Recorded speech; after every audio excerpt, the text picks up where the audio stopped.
नमस्कार, स्वागत है आपका आपके अपने चैनल पुल के टॉप स्टोरीज पर। आज की कहानी दुष्यंत और शकुंतला की प्रेम कहानी। शकुंतला ऋषि विश्वामित्र और स्वर्ग की अप्सरा मेनका की पुत्री थी। शकुंतला अपनी मां की तरह ही सुंदर थी। माता पिता के द्वारा त्यागे जाने के बाद शकुंतला को ऋषि कण्व अपने आश्रम में ले गए और उसका पालन पोषण किया। उसी आश्रम में पलकर शकुंतला बड़ी हुई। एक दिन हस्तिनापुर के राजा दुष्यंत शिकार करते हुए ऋषि कण्व के आश्रम में पहुंचे। राजा दुष्यंत आश्रम के बाहर से ही ऋषि को पुकार रहे थे। उस समय ऋषि अपने आश्रम में नहीं थे।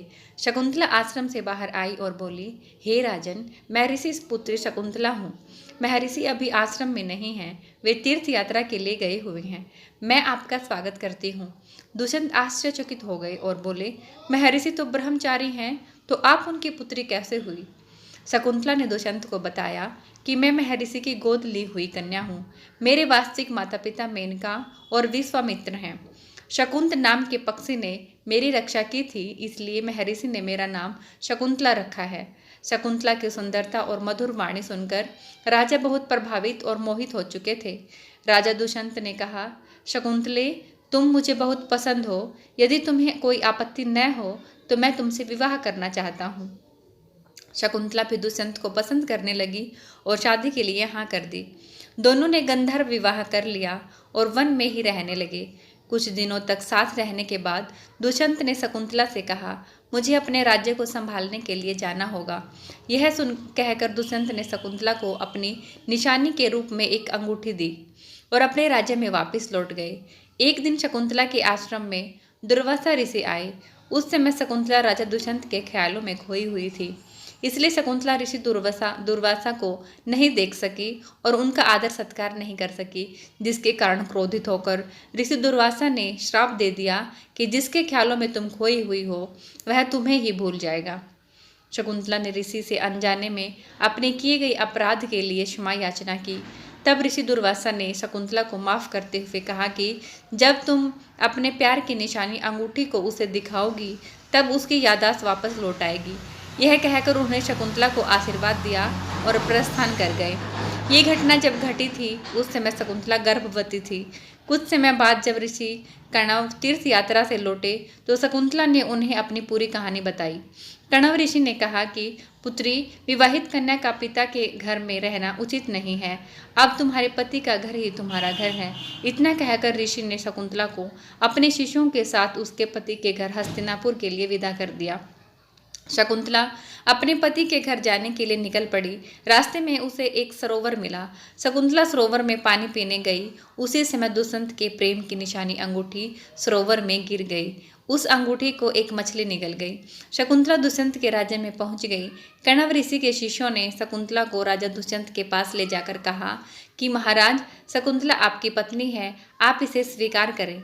महाराज दुष्यंत ने शकुंतला को अपनी पत्नी मानने से अस्वीकार कर दिया। राजा दुष्यंत दुर्वासा ऋषि के श्राप से सब कुछ भूल चुके थे।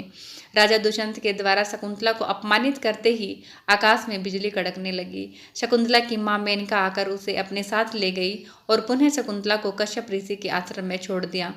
दूसरी तरफ जिस मछली ने शकुंतला की अंगूठी को निगला था वह मछली एक मछुआरे के जाल में फंस गई। जब मछुआरे ने मछली को काटा तो मछुआरे को वह अंगूठी मिली। मछुआरा वह अंगूठी लेकर राजा के पास गया। राजा दुष्यंत ने जैसे ही उस अंगूठी को देखा तब उनको शकुंतला के साथ अपना बिताया गया एक एक पल याद आने लगा। महाराज ने तुरंत सैनिकों को बुलाकर शकुंतला को खोजने के लिए भेज दिया, लेकिन शकुंतला का कहीं भी पता नहीं चला। कुछ दिनों के बाद देवराज इंद्र का निमंत्रण पाकर देवासुर संग्राम में उनकी सहायता करने के लिए महाराज दुष्यंत इंद्र की नगरी अमरावती पहुंचे। देवासुर संग्राम में विजय होने के पश्चात जब वे आकाश मार्ग से हस्तिनापुर लौट रहे थे तब रास्ते में उन्हें कश्यप ऋषि का आश्रम दिखा। महाराज कश्यप ऋषि के दर्शन के लिए वे वहां रुक गए।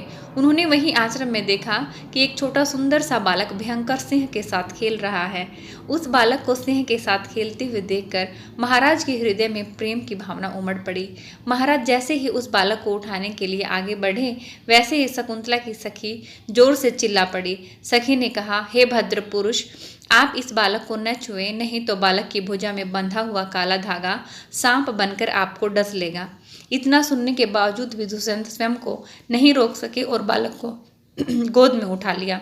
शकुंतला की सखी ने तुरंत देख लिया कि बालक के हाथ में बंधा हुआ काला धागा पृथ्वी पर गिर गया था। सखी को इस बात का पता था कि जब कभी भी उस बच्चे का पिता गोद में लेगा तब बालक के हाथ का धागा पृथ्वी पर गिर जाएगा। सखी बहुत प्रसन्न होकर शकुंतला के पास जाकर पूरी वृत्तांत सुनाया। शकुंतला खुश होकर महाराज के पास आई। महाराज दुष्यंत ने शकुंतला को पहचान लिया। उन्होंने शकुंतला से क्षमा प्रार्थना की और कश्यप ऋषि की आज्ञा लेकर शकुंतला को अपने पुत्र के साथ हस्तिनापुर ले गए। इस बालक का नाम भरत था, जो आगे चलकर चक्रवर्ती सम्राट बना और उसी के नाम पर हमारे देश का नाम भारतवर्ष पड़ा। आपको हमारा चैनल पसंद आया हो तो हमारे चैनल को प्लीज़ लाइक, शेयर और सब्सक्राइब करना। धन्यवाद।